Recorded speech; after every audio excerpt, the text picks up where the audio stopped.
What is up, everybody? How's it going, everyone? We're back with some more Resident Evil 9 discussion videos for everybody. This is following the second trailer that we got at the Nintendo Direct.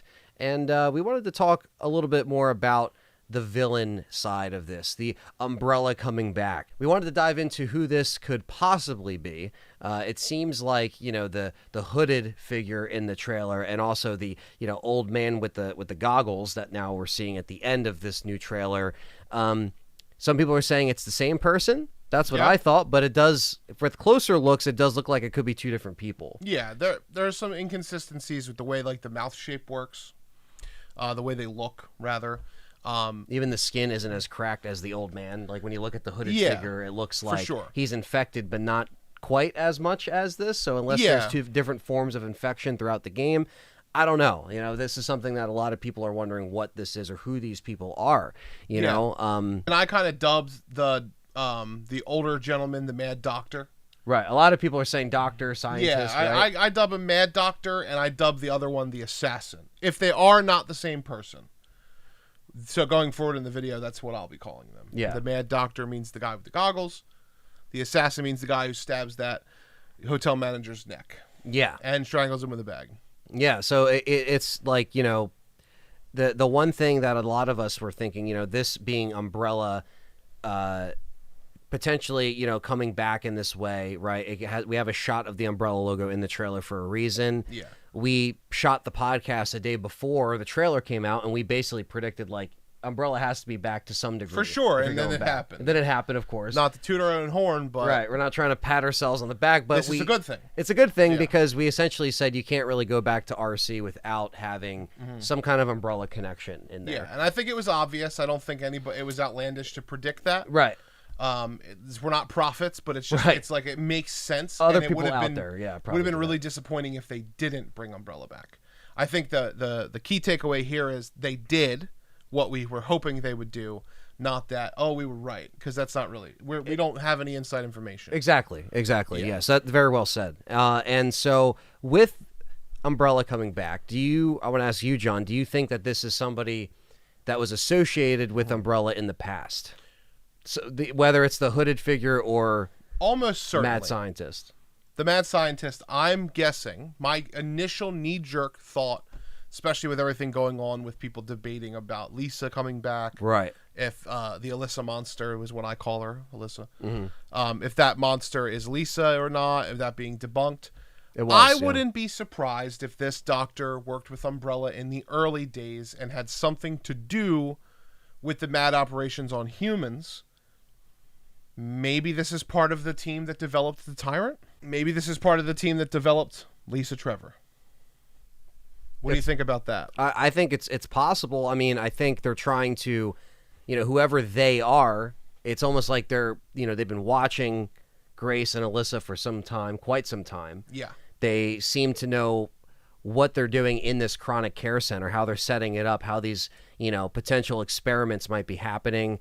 You know, they're extracting blood from her in the demo from what we saw when she gets up and reads the file. So I feel like if they are experienced in that way, they've had to have some kind of connection to Umbrella in the past, or have worked for operated on, whether it was someone like Lisa Trevor helping that happen, or the Tyrant, or many other projects that we might not know about. Yeah, it could have been anything. Yeah, so it's interesting. He could have had a hand in getting civilians unwillingly as test subjects. Yeah, that too. Because we don't really know how long they've been kind of planning and plotting this, but we do know that they've been watching Alyssa and Grace for quite some time. It's very possible that, you know, they again know exactly what they're doing, where all the pieces have to fall as they may.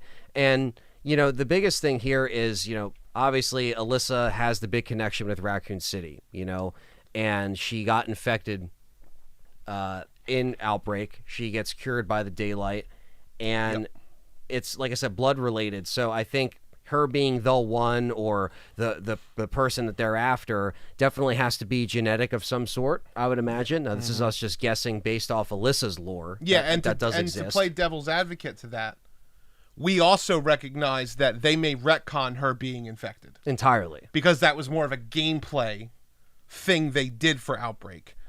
She might not have been cured. We don't know. Yeah. But why, why else would Grace kind of have this connection and that's what to leads Alyssa? Us, exactly. Right? That's what leads us to it must be the daylight cure. Right. There's something that they want from her. And, obviously Umbrella, or the people left over from Umbrella, however you want to label it. The remnants of Umbrella. The remnants, right? Yeah. They're not a fan of, people that were able to, kind of expose this truth or get, the truth out there to people. And Alyssa was a reporter, and she did report on the events after the fact. For sure. And she was reporting up until, like right around Resident Evil 7 time, she did the report there in Louisiana. Mm-hmm. So they were really trying to, maybe keep tabs on people that were still connected to that incident. Yeah. Maybe, there's just certain things that, again, they wanted from, her specifically, or if you really think about it, because Yoko testified, right? Yes, Linda Baldwin and Yoko both testified. They were formerly Umbrella employees. So where are they? Are they going to talk about them, right? Did they go after them? These are things that we don't know, that as RE fans thinking in the original timeline, because Outbreak technically is in that original timeline. Yeah. Certain things are canon, certain things aren't canon. So that's why it kind of brings up a lot of question as to how they're going to connect Umbrella to this, current dead state of Raccoon City. Because the biggest thing is that they even said in their interview that they were reluctant to go back to Raccoon City because they would have to answer a lot of these questions. They would be faced with, 30 years down the road of, like, if this takes place 30 years after those events, it's a pretty hard thing to go back to when we originally thought this was completely wiped off the map in OG RE3 Nemesis, to what we got in the destruction of RE3 Remake. So I think there's the destruction in Outbreak, which doubled down what RE3 showed. Yes, exactly. So the original RE3. And that's true, right? I didn't even think about the ending of Outbreak, like we mentioned before. Like there's so many different variables of this, but I think overall, like, seeing Umbrella back gets us excited. And it's a little bit more of a genuine approach than what we got with the stories of 7 and 8 when it comes to connecting back to an original place like Raccoon City. Which is not our words either. That was their words. Yeah. They said they wanted to get back to the core story. Or, don't quote me on it. It might not have been the word core. But core story, or the mainstream story, or whatever they called it. Yeah. Kind of... internally, this is the director of RE7. Yeah, Nakanishi said this himself. Yeah, kind of internally clarifying that RE7 and Village was kind of a side story. Yeah, so it something was stepping we've said away for a long time now. Yes, me and you probably leaned that towards like a criticism of RE7 and Village, and we're not going to be the people who are going to point at him and be like, "See, RE7 and Village is fucking bad." Right. If that's what it is, that I'm willing to accept that. That's fine. I think they're trying, like you said, to step into what we knew before, even leading up to Resident Evil 6, because they mentioned that in the interview, where they realized that 6, it was like you see Jake in the village at the end of the credit scene, and then it immediately cuts to 7. It's like a completely separate... They mentioned that there's a lot of threads, and I think they're just trying to go back to an old thread that has been there from the beginning, and that's Raccoon City. So I think... whoever these villains are, or if it's one villain, whatever the case may be, we'll see how that connects. Exactly. And do you think that these characters are brand new? I think they're brand new, because the biggest thing is a lot of people are saying, who this could actually be. Yeah, and that's what I want to talk about for this little, this end part of this video. I would say it's new people. It's got to be, right? I would say it's new. I don't think hooded figure is Jake or Leon. I don't think the hood... And these are things people are saying. Hunk. People are saying Hunk online. Hunk would make the most sense. He was Umbrella's top security agent. Maybe he's stuck around with whoever this person is. Hunk would make sense. That's the only guess or prediction that I would be not shocked if it's revealed to be. You can get behind that. Everybody else, I'd be like, I don't necessarily think that was a good move. Yeah. A lot of people are saying it's Spencer, but the problem with Spencer is, like, Spencer's been shown to be very hands-off. I said earlier off camera that he's kind of the put the gun to your head and tell you to figure it out kind of villain. Like more money motivated. More money motivated, yeah. He's not really down about getting dirty, I can't think of a villain off the top of my head from, like, comics that does that. Because most of them do get dirty. I was thinking Batman, maybe like Two-Face. He's got a bunch of henchmen. Right. He sends them out. But then he flips the coin, and then he flips the coin, and he can also do it. But yeah. So I would say that like he to me resembles more of like that Mad Doctor character. He wants to tinker. He wants to work. He wants to perfect. He wants to tear down or destroy or even maybe just mutilate. Yeah. We don't know. Yeah. Until we find out. And we're going to be doing another video that should be up when this one goes public. You can click on that in the description below. We'll stick it. And here at the end. But we're going to talk about the enemies. And I think he is going to play a massive role in what the enemies are going to do in this game and what they are. Because we've got some theories on that as well. We do. Yeah, no, I think it's definitely interesting to hear everybody's kind of like, take on who these villains could be and how they're connected.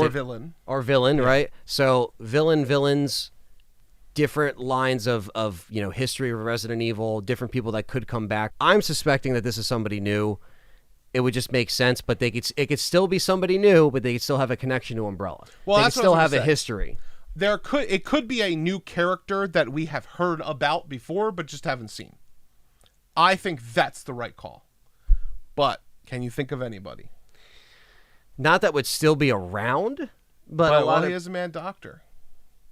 Dustin had a good point. Our editor talked about maybe it could be somebody who worked with the Wesker Children Project. It could be. That would be crazy. The connections, right? What does Grace have? Blonde hair and blue eyes. And I've been watching you. A lot of people have been asking this in the chat. Who is Grace's father? Oh, yeah. And is that even relevant to the story? Is that even going to matter? We won't know. You know what's crazy about that? I was having a phone call. You guys can't see him because you're in the future, but he's over here typing away for us. But I had a phone call with our good editor, Dustin, and I told him, I said, I wouldn't be surprised if the Mad Doctor actually is revealed to be Grace's father.